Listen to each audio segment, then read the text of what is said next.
the Bible, and even their vision of God. How exciting it must have been to live in sparkling cities like Ephesus. Can you imagine what it would have been like visiting a town like this? You'd come round the headland in your boat, and there in the cliffs would have been this great sparkling city, full of promise, really. Sort of like an international airport. You'd have come ashore, walked up the main street, the first lighted street in the whole world. You'd have found shops, bars, theatres, brothels, everything. An extraordinary environment. You'd have found people too from all over the world, from France, from England.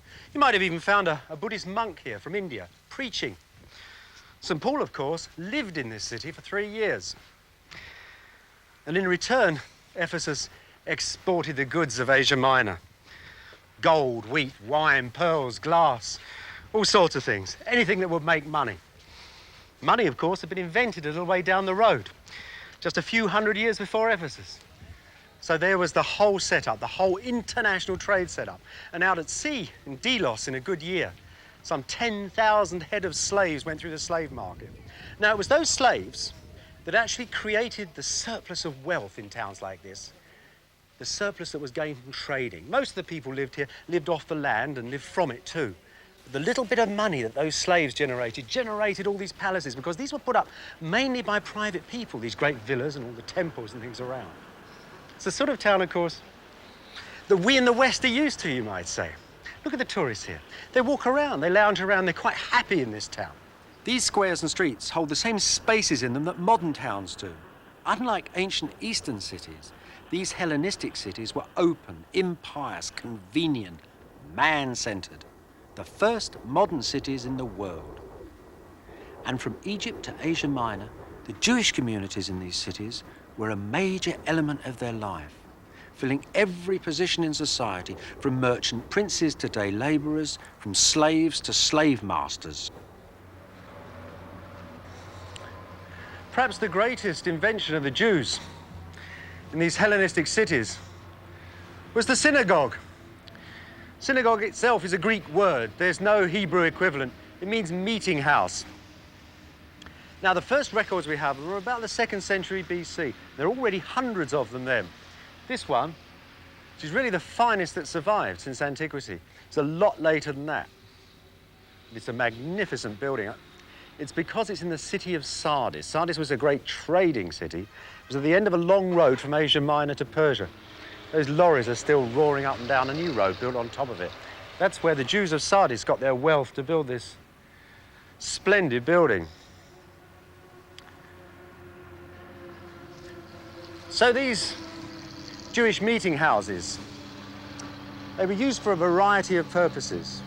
But the most important thing that went on in these synagogues was the study of the law and the reading of the holy books. The law, of course, was the very heart of Judaism. Its observance, its strict observance, was what kept the whole community and the idea of Judaism together. And never did it need to be studied with such care as in these Hellenistic cities. Because everywhere the Jews went, they walked on a knife edge, on the knife edge of breaking the holy covenants. I mean, it's a million examples I could pick. Take a couple of the 10 Commandments. You shan't have any graven images. Well, Hellenistic cities are full of graven images. They're full of statues. Every little pillar top might have a little face in it or anything like that. The very money in your pocket has been stamped with a graven image. What do you do about it? Do you carry money? Are you allowed to touch it? Is it clean? How near can you go to statues? Can you walk under colonnades? All these questions concerning the law, these ancient laws, which were suddenly brought into high relief in these new cities.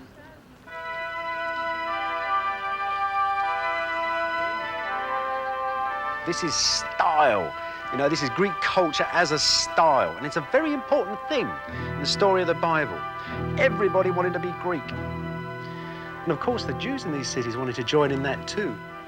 There were Jews living in these cities hundreds of years before this library was born, who were already only speaking Greek, who were thinking in Greek ways. They changed their name to Greek names. Simon was a very popular name. It was a sort of adaptation of the old Hebrew Shimon. And of course, you'd expect the great Hebrew holy text, our Old Testament, to be translated into this new language for this new sort of Jewish person. There's a lovely legend about it. The story is that in Alexandria in Egypt in the 2nd century before Christ, 72 scholars were engaged to translate the Holy Scriptures. They were put on a sandbank in the sea outside the city in little huts. And they all sat down and they wrote out the Holy Hebrew Scriptures, and by the grace of God, each one of their translations was the same as the other. This translation is called the Septuagint, so there were 72 of these scribes, 6 for each of the 12 tribes of Israel. So now, lots of Jewish people only read their sacred books in Greek, but great numbers of them disapproved of the translation. They suddenly realized that their heroes, Abraham, Isaac, and all those other founding fathers, according to the lights and virtues of Hellenism, had been rather funny people, cheats, sheep stealers, robbers, liars, thieves, butcherers of guests. It looked bad. Suddenly the Jewish culture had been exposed to what was really the desire, the dream of everybody, and it didn't look too good. There's a desire to join this wondrous new culture and all its riches, and at the same time, there's a sort of tension that you don't want to lose your Jewishness.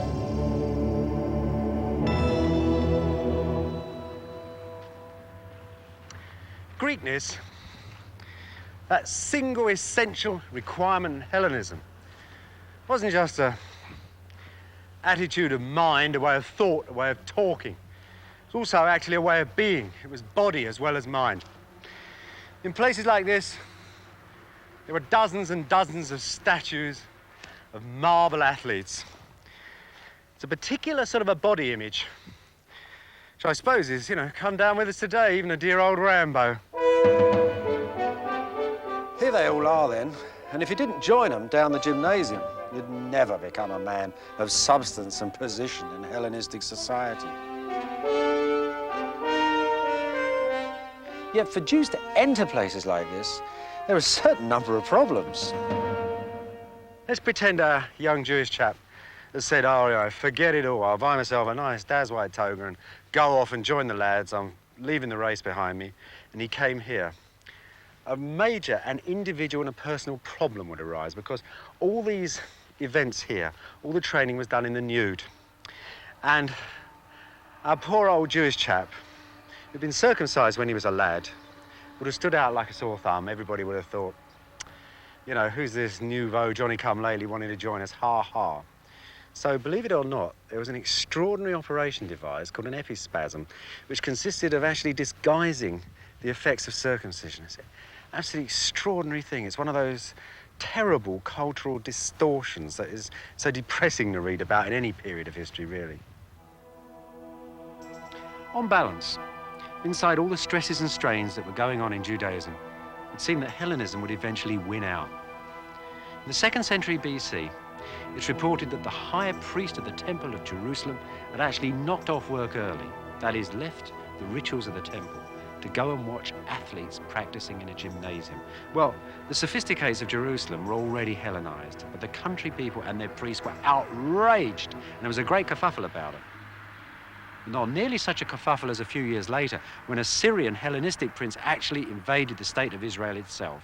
I suppose his idea was that he would bring all the advantages of Hellenism to these barbarous people. It's amazing what he did. He actually invaded Jerusalem. He set up a pagan altar in the temple. He forbade the reading of Hebrew scriptures, and he forbade circumcision. Well, that was enough for the Jews. I mean, they might like Hellenism and its columns, but they weren't going that far. And in an amazing cultural convulsion, they gathered together around a dynasty of country priests called the Maccabees and threw the Syrian prince out. More than that, they actually established a holy state of Israel with the Maccabee princes as sort of kings, priest kings of the holy state of Israel.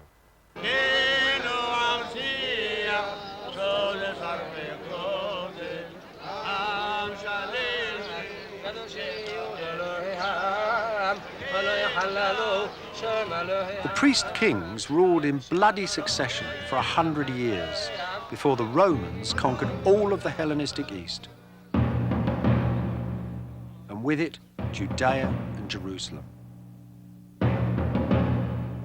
Generally, the Romans were always happy to rule through local client kings. Their puppet in Judea was perhaps the most infamous of all of them, King Herod the Great. 19 years before the birth of Christ, King Herod, wicked King Herod, issued a proclamation to the somewhat startled inhabitants of Jerusalem. A bit of it went like this. Since I am now, by God's will, your governor, and have had peace a long time and gained great riches, and what is the main thing of all, I am very well regarded by the Romans, who, if I may say, are the rulers of the whole world, I will, after the most pious manner suitable to God, render his temple as complete as I am able. Well, nobody would have believed it, but in 10 years, King Herod had practically rebuilt the ancient temple of Jerusalem. When Jesus walked up these steps to go through the door of the temple, he would have had to walk under a Roman eagle. And at the end of the day, the pious Jews really didn't like it. These steps, by the way, weren't just a way of getting into the temple. They were a place for the great academies of Jerusalem. This is where the rabbis came and taught their pupils. This is where the Sadducees and the Pharisees passed. It was where the monkish Essenes used to come and talk to themselves, these strange sects and tribes of Judaism. And above all, perhaps, it was where the zealots came to rouse the rabble. It was where prophets came, where messiahs like Jesus came and talked. Everybody came on these steps and talked. And in the end, that ferment, that hatred of things foreign, the hatred of the foreign image above everything, and the hatred of foreigners on the pure, sacred soil of Israel caused the explosion. The balancing act collapsed. Less than 100 years after King Herod, his temple was absolutely swept off the face of the earth by the Roman army. Jerusalem, the golden city, was destroyed, starved, then burnt after a long siege. So not only was Jehovah's temple destroyed, but the priesthood too, and with it the heart of the ancient Jewish state. The Romans left Judea completely ruined, inhabited by a nation that had lost its center. It was at this terrible time that the Hebrew Bible, Christianity's Old Testament, would be finally put together.